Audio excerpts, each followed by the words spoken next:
En 1955, dans un petit village froid de la région de la Loire, deux hommes ont décidé de mettre fin à une tradition séculaire en bois. Ils n'avaient pas d'usine massive, ni des millions de francs. Ils possédaient seulement une presse hydraulique et une idée folle. Forger une sphère en acier, totalement creuse. Au moment exact où ils ont écrasé ce premier morceau de métal, ils n'ont pas simplement inventé un nouveau jouet. Ils ont déclenché une véritable révolution industrielle qui allait démocratiser un sport, briser les barrières sociales sur la terre battue et bâtir un empire capable de résister au poids écrasant de la mondialisation moderne. Ce n'est pas seulement l'histoire d'une simple boule en acier, c'est l'histoire de la légendaire marque Obout et de la façon dont un petit atelier mécanique de Saint-Bonnet-le-Château a appris à toute la France le véritable son de l'été et a survécu quand tout le reste de l'industrie a fini par capituler. Chers spectateurs, nous serions extrêmement honorés de connaître votre avis. N'hésitez pas à nous indiquer poliment dans les commentaires le nom d'une usine ou d'une marque historique célèbre de votre pays que vous aimeriez voir dans notre tout prochain épisode. Merci infiniment pour votre précieuse fidélité. Chapitre 1. Avant l'aube de l'acier. L'histoire commence avant l'aube de l'acier. Nous sommes au début des années 50. La France se reconstruit péniblement après les ravages de la Seconde Guerre mondiale. Dans les villages du sud et du centre du pays, sur les places publiques ombragées par de vieux platanes, un son très spécifique résonne tous les soirs. C'est le bruit sourd du bois et du métal qui s'entrechoquent. La pétanque n'est pas seulement un simple jeu de loisirs, c'est une véritable institution sociale. C'est le moment précis où le fermier, le mineur de charbon et le commerçant local se retrouvent sur un pied d'égalité totale sur la poussière de la terre battue. Mais en 1950, l'équipement fondamental de ce sport populaire est profondément défectueux. Pour comprendre la révolution mécanique qui va suivre, il faut regarder de près ce que les hommes de cette époque tenaient dans leurs mains. La boule de pétanque standard est alors la boule cloutée. Sa fabrication est un véritable cauchemar de lenteur, de coût et d'inefficacité. Les artisans locaux devaient d'abord se procurer une racine de buis. Ce bois est dur, dense et difficile à travailler. Ils tournaient laborieusement cette racine sur des machines manuelles pour former une sphère de base imparfaite. Ensuite, le véritable travail épuisant commençait. Un artisan qualifié devait enfoncer manuellement des centaines, parfois des milliers de petits clous en acier ou en laiton tout autour de la sphère en bois. Les têtes des clous devaient se chevaucher parfaitement pour créer une armure capable de protéger le bois des chocs violents. Une seule paire de boules exigeait des heures infinies de travail acharné. Le résultat final était lourd et structurellement instable. L'équilibre interne était complètement chaotique en raison des densités variables du bois et de la répartition inégale des clous.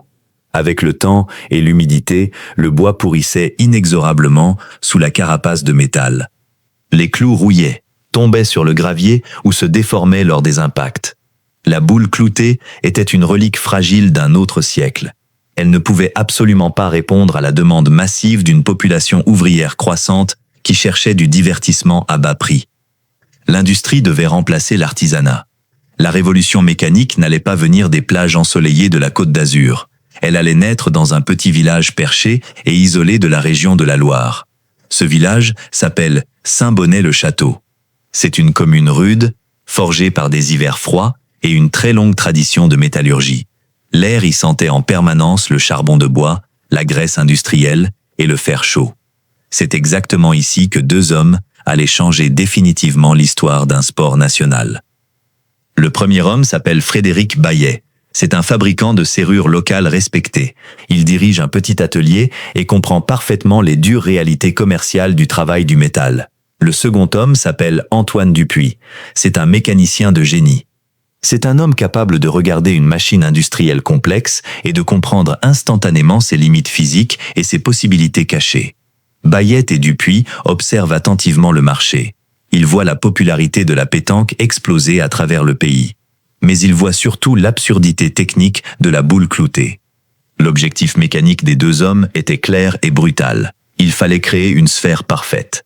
Cette sphère devait peser précisément entre 700 et 800 grammes. Elle devait mesurer environ 74 mm de diamètre. Et par-dessus tout, elle devait être incroyablement bon marché à produire en série. Une boule en métal massif était beaucoup trop lourde pour être lancée. L'utilisation du bois armé était obsolète. Des tentatives antérieures utilisaient du bronze coulé. Mais ces alliages coûtaient une fortune, et les bulles d'air ruinaient l'équilibre. La seule solution mathématique devait être une coquille métallique vide.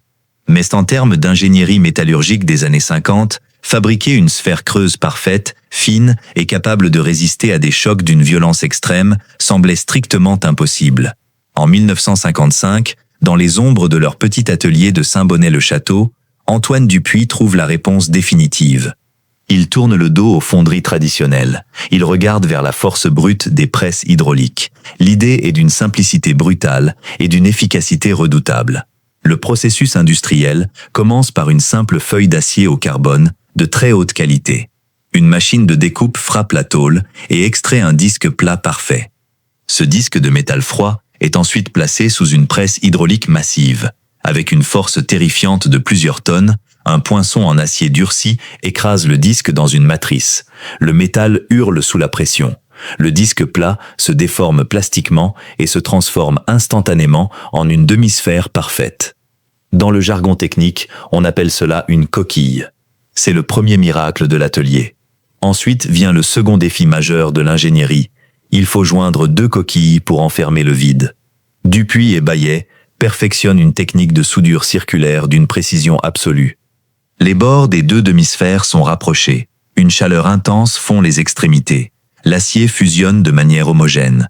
La lourde ligne de soudure extérieure est ensuite meulée, usinée sur un tour et polie avec acharnement jusqu'à disparaître complètement à l'œil nu. Le résultat posé sur l'établi est fascinant. C'est une boule de pétanque entièrement en acier pur. Elle est totalement creuse. Son épaisseur de paroi est rigoureusement identique en tout point. Tout le poids de la masse réside exclusivement dans son enveloppe extérieure. La physique de cet objet métallique est parfaite.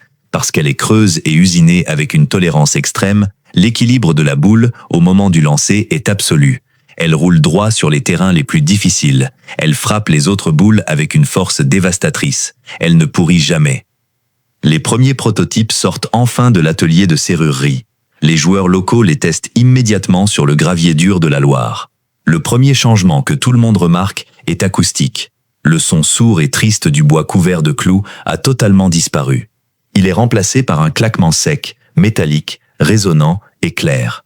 Ce son précis de l'acier contre l'acier deviendra très vite la signature auditive indélébile de l'été français. La boule d'acier creuse est une véritable merveille d'ingénierie civile. Mais en 1955, Frédéric Baillet et Antoine Dupuis font face à une dure réalité économique. Inventer un objet parfait dans un garage ne suffit pas pour conquérir un marché national. Le processus de matrissage et de soudure est révolutionnaire. Mais leur atelier est minuscule. Il manque cruellement de capitaux financiers. Il manque de grandes chaînes de montage lourdes. Pour que cette boule en acier remplace définitivement la vieille boule cloutée sur chaque place de village en France, il faudra obligatoirement passer de l'atelier artisanal à l'usine automatisée. L'idée fondatrice est née. Le métal est forgé. La révolution gronde silencieusement dans Saint-Bonnet-le-Château. Mais pour transformer cette brillante invention en un empire industriel incontesté, il faudra une force de frappe beaucoup plus grande. La graine de l'empire est plantée, mais elle a besoin de la machine industrielle pour éclore. Chapitre 2. La poignée de main historique. L'idée de départ était brillante. Le premier prototype était absolument parfait. Mais dans le monde impitoyable de la métallurgie, la perfection technique ne suffit pas toujours à changer le monde. En 1955, Frédéric Baillet et Antoine Dupuis possédaient entre leurs mains un produit véritablement révolutionnaire. Leur boule creuse en acier frappait le sol avec une précision mathématique. Elle roulait droit, elle sonnait clair. L'atelier de serrurerie de Saint-Bonnet-le-Château fonctionnait alors à plein régime. Les 2 hommes travaillaient jour et nuit devant leurs établis. La demande locale explosait littéralement. Chaque joueur de pétanque de la région voulait immédiatement abandonner le bois pour l'acier. Mais la production restait désespérément artisanale et lente. La petite presse hydraulique de l'atelier manquait de puissance continue. Le processus de soudage de chaque demi-sphère prenait un temps précieux. Le polissage final fatiguait lourdement les bras des ouvriers. Pour fabriquer 100 boules impeccables, il fallait des jours entiers de labeur. L'équation économique était bloquée. Pour conquérir la France entière, il fallait produire des centaines de milliers de boules. Il fallait acheter des tonnes d'acier au carbone de qualité supérieure. Il fallait concevoir des machines automatiques. Il fallait des camions de livraison. Bayet et Dupuis n'avaient ni les fonds suffisants, ni l'infrastructure nécessaire. Ils étaient de brillants artisans, pas des capitaines d'industrie. L'histoire de la boule en acier risquait de s'arrêter net. Une magnifique invention risquait d'être condamnée à rester un simple phénomène local. Mais le destin industriel de la France rurale est très souvent tissé de rencontres fortuites. À quelques kilomètres seulement de l'atelier, une autre famille observait ce nouveau phénomène avec un intérêt grandissant. C'était la famille Souvigné. Jean et Georges Souvigné n'étaient pas des bricoleurs. Ils étaient de véritables industriels aguerris. Ils dirigeaient une entreprise prospère, spécialisée dans la fabrication de composants de bicyclettes et de pièces mécaniques complexes. L'industrie du cycle exigeait une précision absolue, une maîtrise parfaite de la soudure des tubes en acier et une capacité à produire des volumes massifs. Les Souvigné comprenaient parfaitement le langage brutal de la production de masse. Ils savaient comment transformer des barres d'acier brut en millions de pièces identiques sans jamais sacrifier la qualité. En 1958, une rencontre totalement décisive a lieu. Bayet, Dupuis et les frères Souvigné s'assoient autour d'une grande table en bois. Les artisans posent leur création métallique. Les industriels la prennent, la pèsent, l'analysent sous toutes ses coutures. Ils comprennent instantanément son potentiel commercial illimité. Les frères Souvigné ne voient pas seulement un objet de loisir pour le dimanche après-midi, ils voient un produit de consommation de masse. Ils voient des lignes d'assemblage continues. Ils voient un marché national entièrement vierge et prêt à être dominé. La France de 1958 entre de plein pied dans la période des 30 Glorieuses. Le pays se modernise à une vitesse fulgurante. Le pouvoir d'achat des ouvriers augmente. Le temps libre devient une réalité sociale. La demande pour des loisirs accessibles va exploser. Une alliance historique est alors scellée. La poignée de main ferme entre ces hommes marque la véritable naissance d'un empire industriel. Ils décident de fusionner leurs talents. Le génie inventif s'associe à la force du capital et de l'organisation. Ils fondent officiellement une nouvelle entité commerciale. Le nom choisi devait être court, percutant, facile à prononcer et impossible à oublier. La boule au but est née. Ce nom résonne comme un claquement métallique. Ce n'est désormais plus un simple projet d'arrière-boutique. C'est une véritable société industrielle dotée de capitaux frais, de nouvelles machines et d'une vision commerciale extrêmement agressive. Les frères Souvigné apportent immédiatement leur puissance de feu logistique. L'entreprise déménage dans des locaux beaucoup plus grands, toujours ancrés à Saint-Bonnet-le-Château. L'identité locale est préservée, mais l'échelle change drastiquement. De nouvelles presses mécaniques géantes sont achetées et fixées au sol en béton. Le bruit dans le village change de nature. Ce n'est plus le martèlement occasionnel d'un petit marteau sur une enclume, c'est le grondement rythmique, sourd, lourd et continu des grandes presses industrielles. L'automatisation fait son entrée triomphale. Le processus de matrissage est accéléré à une vitesse impressionnante. Des bobines d'acier géantes sont déroulées et avalées par les mâchoires des machines. Les poinçons tombent avec la régularité d'une horloge militaire. Chaque seconde, une nouvelle demi-sphère brûlante tombe dans un immense bac métallique avec un bruit fracassant.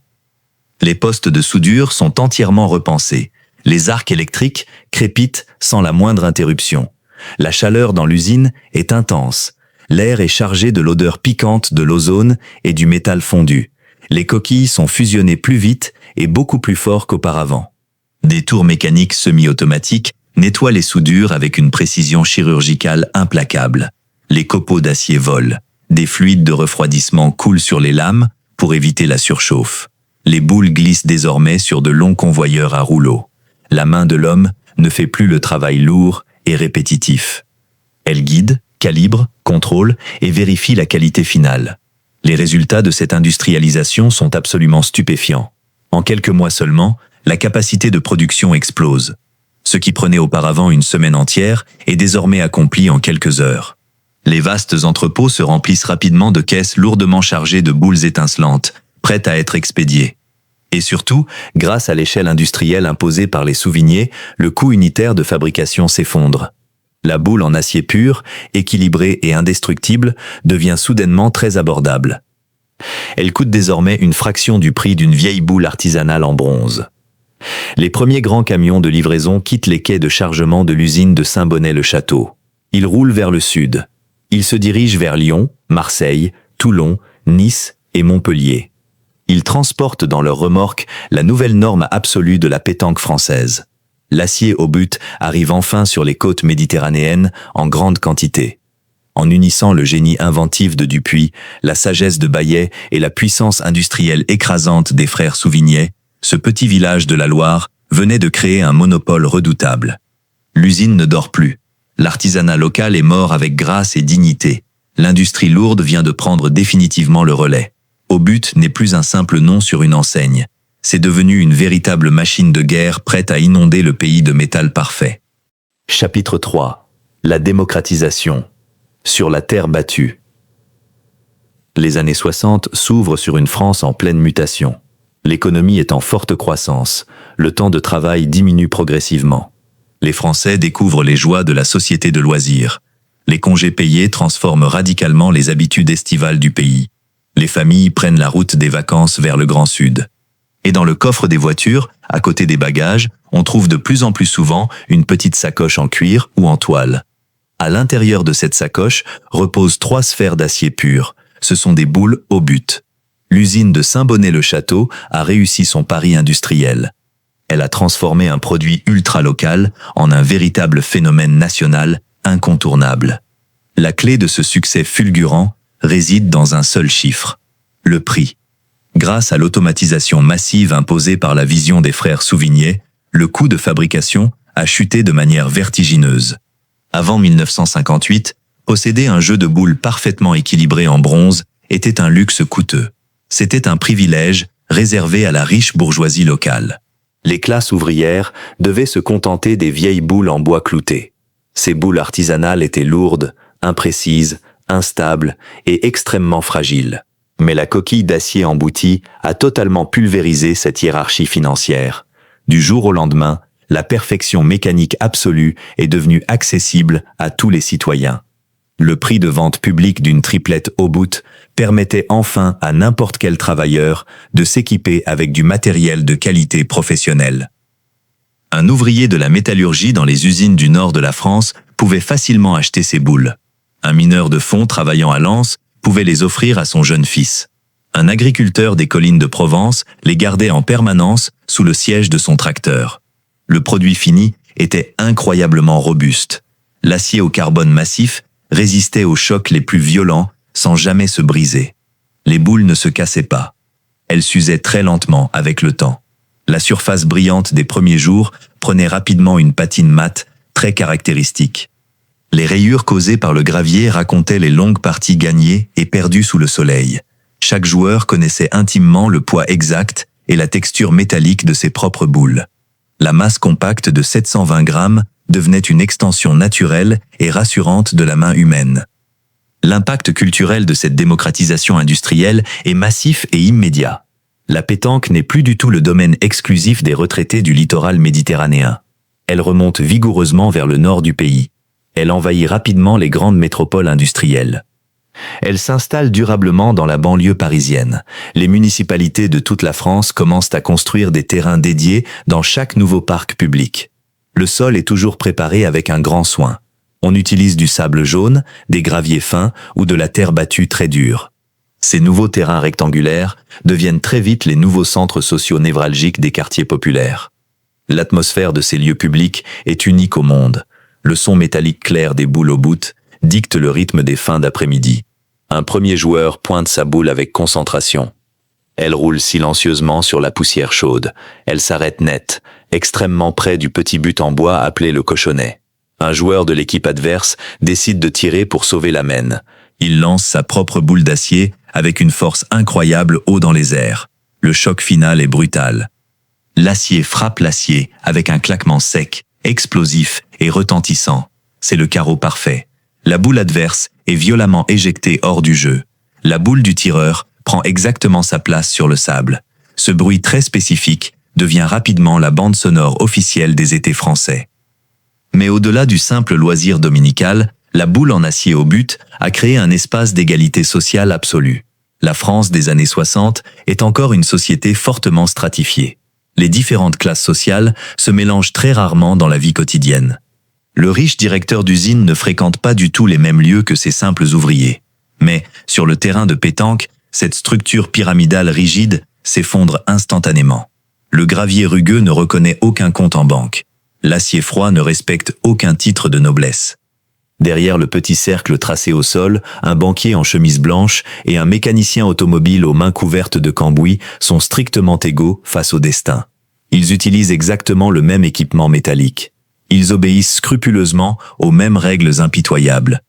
La seule chose qui compte vraiment est la précision millimétrée du geste technique, la maîtrise parfaite de la courbe balistique, la capacité mentale à lire les nombreuses imperfections du terrain.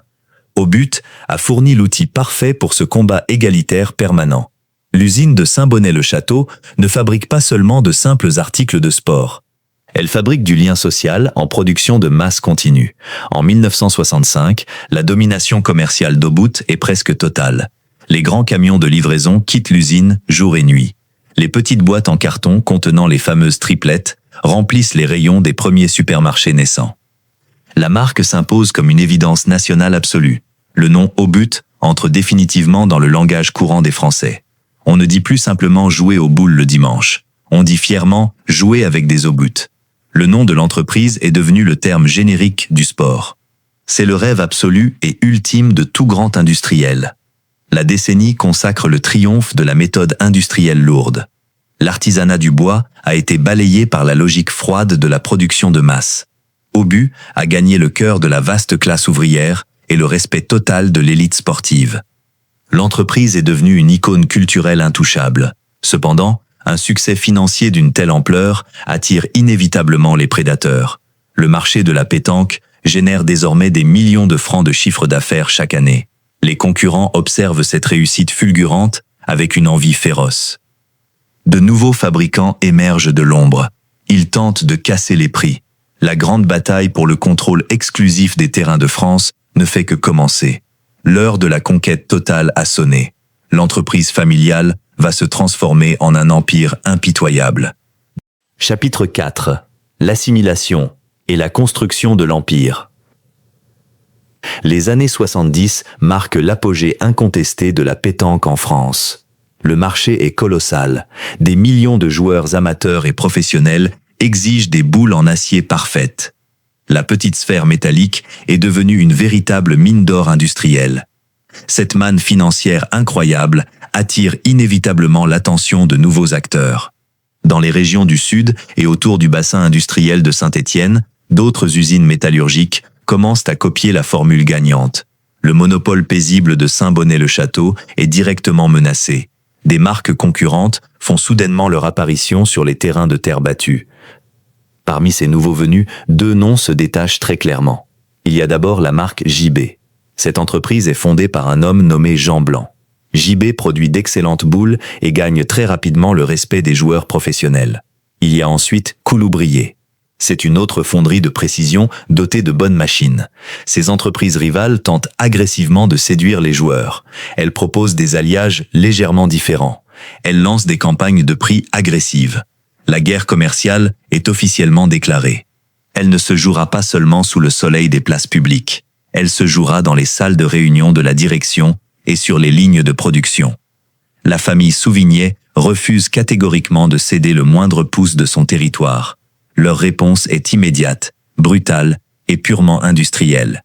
Plutôt que de baisser la qualité globale pour réduire les coûts, ils choisissent la voie de l'excellence absolue. L'usine de la Loire investit massivement dans la recherche et le développement. L'usine de Saint-Bonnet-le-Château devient un véritable laboratoire de physique balistique. Les ingénieurs d'Obut étudient la mécanique du rebond avec une précision maniaque. Ils veulent maîtriser le comportement exact de l'acier lors des chocs à haute vitesse. Pour gagner cette guerre de la qualité, le traitement thermique de l'acier devient le nouveau nerf de la guerre. Les boules Obut sont chauffées à plus de 800 degrés dans des fours colossaux. Ensuite, elles sont plongées brusquement dans des bains de refroidissement spécifiques. Ce choc thermique calculé durcit la surface du métal. Les ingénieurs inventent un équilibre métallurgique parfait. Ils créent la boule demi-tendre. Cet alliage spécifique absorbe littéralement l'énergie cinétique au moment de l'impact. Lorsqu'un tireur frappe violemment la boule de son adversaire, sa propre boule reste parfaitement sur place au lieu de rebondir au loin. Le recuit parfait du métal annule la force élastique. C'est l'arme absolue pour les grands compétiteurs. Les concurrents ne peuvent tout simplement pas suivre ce rythme effréné d'innovation technique. Obut dépose de multiples brevets industriels. L'usine modernise encore davantage ses grandes chaînes de soudure. Le contrôle qualité devient une véritable obsession quotidienne. Chaque boule est pesée au gramme près sur des balances électroniques très coûteuses. Chaque diamètre est vérifié au millimètre près par des lasers de mesure. Une boule au bout n'est plus un simple jouet de plage. C'est un instrument de précision redoutable. Les joueurs professionnels sentent immédiatement cette différence mécanique. Les plus grands champions de France choisissent exclusivement l'acier trempé de Saint-Bonnet-le-Château. La marque décide de s'associer massivement aux grands tournois mondiaux. Le célèbre logo jaune et noir devient omniprésent sur toutes les affiches sportives. Mais l'innovation technique ne suffit pas pour bâtir un empire industriel éternel. Il faut aussi éliminer physiquement la concurrence. Les frères Souvignet déploient alors une stratégie d'acquisition financière redoutable et méthodique. Dans les années 80, ils ouvrent grand le carnet de chèques de l'entreprise. Ils visent directement leurs adversaires les plus dangereux du marché. L'entreprise rachète d'abord son plus grand rival, la célèbre marque JB. Ils absorbent l'usine concurrente, récupèrent les machines modernes et s'emparent de tout le carnet de commandes. Quelques années plus tard, la machine au bout frappe à nouveau. C'est au tour de l'entreprise Couloubrier de tomber sous le giron puissant de l'Empire de la Loire. Ces absorptions successives transforment radicalement le paysage industriel de la pétanque française. La direction d'Aubut est extrêmement intelligente. Elle ne détruit pas immédiatement les marques qu'elle vient de racheter. Elle continue de produire certaines boules sous l'ancienne appellation JB pour rassurer les vieux joueurs puristes. Mais tout le monde sait pertinemment que le métal sort désormais des mêmes hauts fourneaux. Aubut a méticuleusement nettoyé et avalé l'ensemble du marché national. Il n'y a pratiquement plus aucun rival sérieux capable de produire à une telle échelle. L'usine tentaculaire de Saint-Bonnet-le-Château produit alors plus de 90% des boules de pétanque vendues en France. C'est un monopole de fait incontestable. C'est un empire construit patiemment sur l'acier, le feu et la stratégie d'entreprise impitoyable. L'empire est désormais totalement consolidé. La reconnaissance mondiale suprême arrive très rapidement après ces fusions. La Fédération internationale de pétanque doit adopter des normes techniques extrêmement strictes pour structurer les compétitions officielles mondiales. Le poids, le diamètre, l'alliage spécifique et le point d'équilibrage doivent répondre à des critères drastiques. La fédération regarde le marché. Elle choisit tout simplement les tolérances de fabrication de l'usine Aubut. Les boules de Saint-Bonnet-le-Château deviennent officiellement la référence mondiale unique. C'est le standard de mesure absolu sur lequel toutes les autres normes mondiales sont désormais calquées. L'entreprise française dicte désormais les lois physiques de ce sport à l'échelle de la planète. La modeste invention d'un artisan serrurier et d'un brillant mécanicien de village a fini par conquérir le monde de la compétition. Mais l'histoire du capitalisme industriel est souvent cruelle et imprévisible. La mondialisation économique approche à grands pas. Des menaces bien plus grandes et bien moins chères que les anciennes fonderies voisines se profilent dangereusement à l'horizon. L'empire invincible de l'acier devra très bientôt se battre pour sa propre survie face au monde moderne. Chapitre 5. La pression de la mondialisation et le feu de la forge. Les années 90 annoncent une nouvelle ère industrielle brutale. Le monde rétrécit soudainement. Les frontières commerciales s'ouvrent massivement. La mondialisation frappe l'Europe de plein fouet. Les industries traditionnelles françaises commencent à trembler sur leurs fondations. Le secteur métallurgique est particulièrement touché par cette tempête économique. La production mondiale de biens de consommation se déplace rapidement vers l'Est.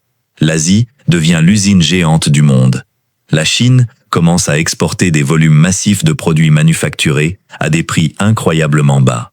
Le marché mondial du sport et des loisirs n'échappe absolument pas à cette nouvelle règle. La pétanque est un sport fondamentalement simple. L'équipement de base ne requiert pas d'électronique complexe.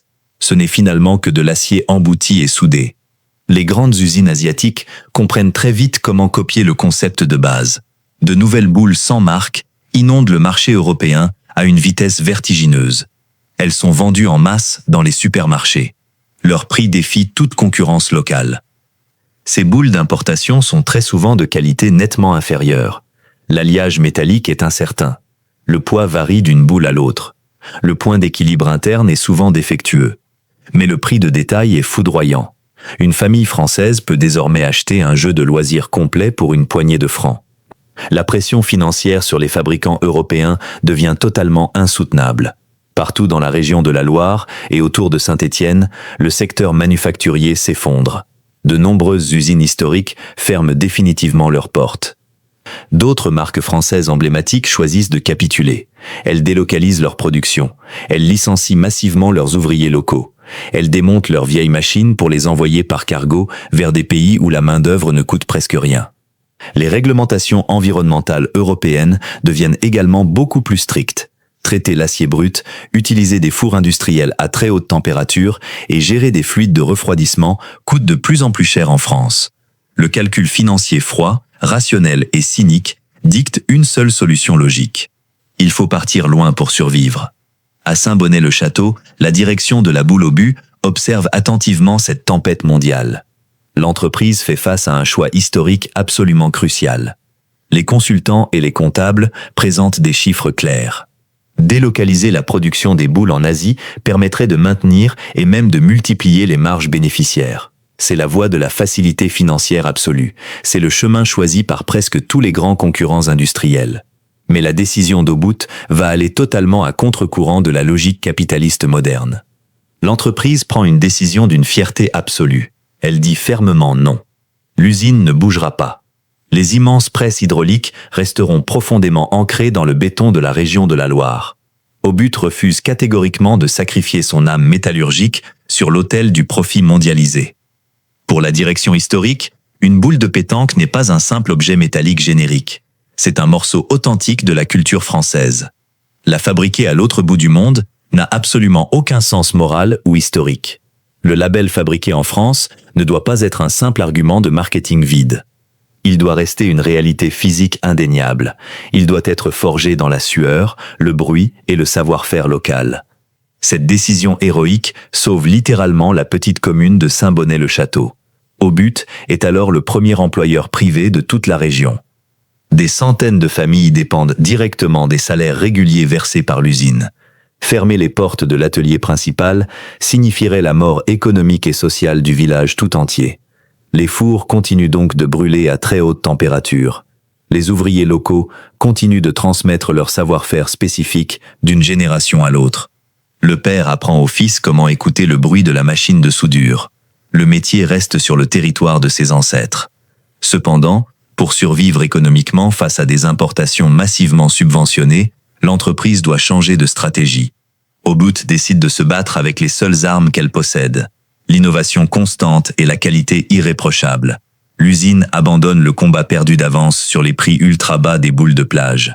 Elle laisse ce segment de loisirs très bas de gamme aux usines asiatiques. Obout concentre toute sa force de frappe industrielle sur le marché de la compétition officielle et du très haut de gamme. Les ingénieurs locaux développent de nouveaux alliages exclusifs.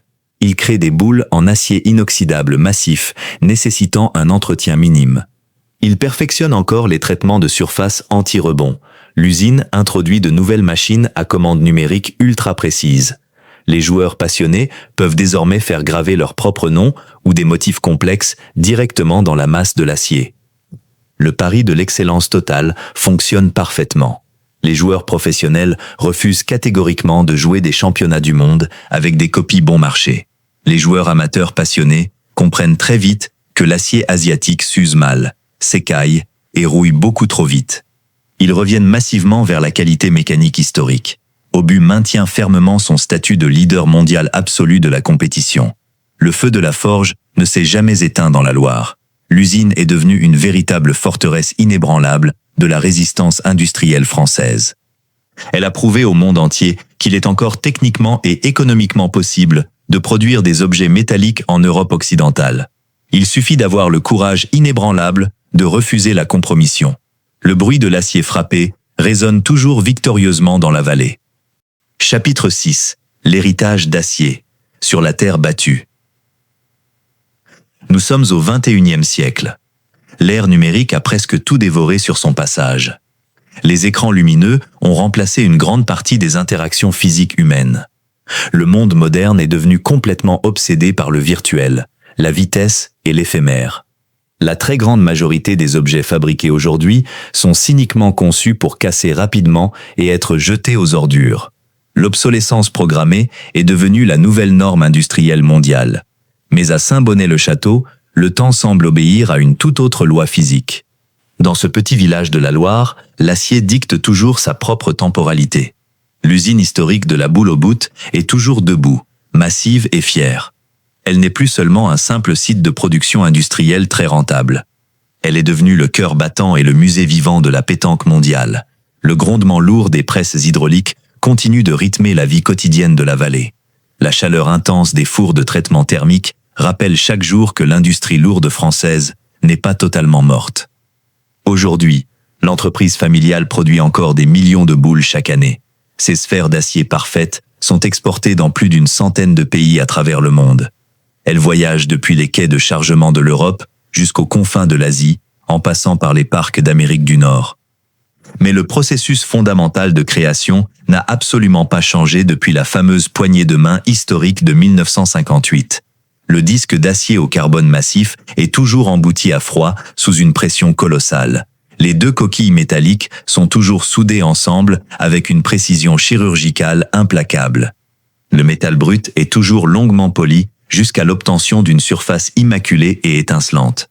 Les tolérances de poids sont désormais calculées au milligramme près par des ordinateurs. Mais l'obsession humaine pour la perfection mécanique est restée absolument intacte depuis le tout premier prototype d'Antoine Dupuis. Les ouvriers actuels portent le même nom de famille que ceux qui travaillaient sur les chaînes de montage des années 60. Le savoir-faire s'est transmis par le sang et par le bruit des machines. L'impact culturel de cette persévérance industrielle tenace se voit partout dans les rues et les jardins de France. Promenez-vous dans les allées ombragées du Jardin du Luxembourg à Paris par un chaud après-midi de juillet. Arrêtez-vous un instant. Écoutez très attentivement le vent.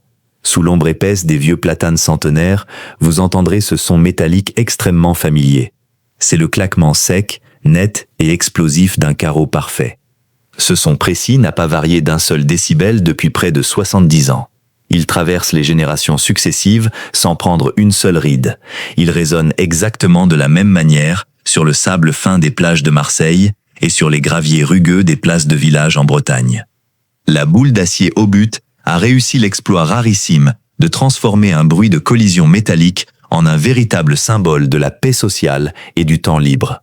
La boule fabriquée à Saint-Bonnet-le-Château possède d'ailleurs une caractéristique économique totalement aberrante pour notre époque moderne. C'est un objet de consommation qui refuse obstinément de mourir. Une triplette en acier achetée par un grand-père dans les années 70 n'est jamais jetée à la poubelle. Elle est soigneusement nettoyée avec un chiffon sec, légèrement huilé pour éviter la rouille et précieusement rangée dans sa petite sacoche en cuir d'origine. Elle est ensuite solennellement transmise à son fils, puis à son petit-fils. Les rayures profondes et les petits impacts sur la surface mate du métal racontent l'histoire intime de la famille. Elle raconte silencieusement les étés insouciants passés dans le Sud. Elle porte la cicatrice des longues disputes amicales sur la mesure exacte d'un point. Elle porte le souvenir des grandes victoires estivales célébrées avec un verre d'anisette glacée. La simple boule d'acier est devenue une véritable archive familiale indestructible. Face aux redoutables géants industriels asiatiques et face à la pression constante de la rentabilité financière mondialisée, l'entreprise au but a brillamment prouvé la puissance d'une vision à long terme. La direction n'a jamais accepté de sacrifier sa qualité légendaire sur l'autel du profit rapide. Elle a su protéger jalousement son héritage historique tout en modernisant radicalement ses outils de mesure et de précision. Aujourd'hui, les joueurs professionnels peuvent personnaliser leurs boules avec des lasers de très haute technologie. Mais l'âme de l'objet reste farouchement traditionnelle. L'acier est toujours trempé et recuit dans le respect le plus strict des lois de la métallurgie classique. La survie inespérée de cette usine est considérée comme un authentique miracle industriel français. Elle rappelle avec force une époque où la valeur réelle d'une entreprise se mesurait avant tout à la longévité exceptionnelle de ses produits physiques. La France contemporaine a hélas perdu beaucoup de ses usines historiques. Le pays a vu ses plus grands fleurons industriels disparaître en silence ou partir sous d'autres cieux plus cléments fiscalement. Des vallées entières ont été vidées de leurs machines et de leurs ouvriers. Mais la boule au bout est restée profondément ancrée dans la terre rude de la région stéphanoise. Elle a refusé l'exode industriel. L'histoire de cette entreprise n'est pas seulement le récit passionnant d'un succès commercial foudroyant. C'est avant tout une leçon éclatante et magistrale de résilience humaine et mécanique. Frédéric Baillet, Antoine Dupuis et les frères Souvigné avaient compris une vérité industrielle fondamentale dès le premier jour. L'excellence véritable ne se délocalise jamais. Le vrai savoir-faire possède des racines profondes qu'on ne peut pas arracher sans tuer l'âme du produit. Obut a réussi l'impossible. L'usine a pris un petit jeu de village archaïque et l'a transformé en une industrie sportive mondiale extrêmement puissante. Mais surtout, la marque a réussi à capturer l'essence même de l'art de vivre à la française, à l'intérieur d'une simple coquille de métal vide. Tant qu'il y aura des places de village ensoleillées, du sable fin et des platanes majestueux, il y aura des hommes et des femmes pour tracer un cercle magique sur le sol. Et au centre géométrique de ce cercle, il y aura toujours ce petit morceau d'acier parfait. Un acier forgé avec une immense fierté locale, façonné par le poids de l'histoire et destiné à résonner pour l'éternité sur la terre battue. La vieille boule cloutée en bois est morte et enterrée depuis bien longtemps. Mais le métal de Saint-Bonnet-le-Château est absolument immortel.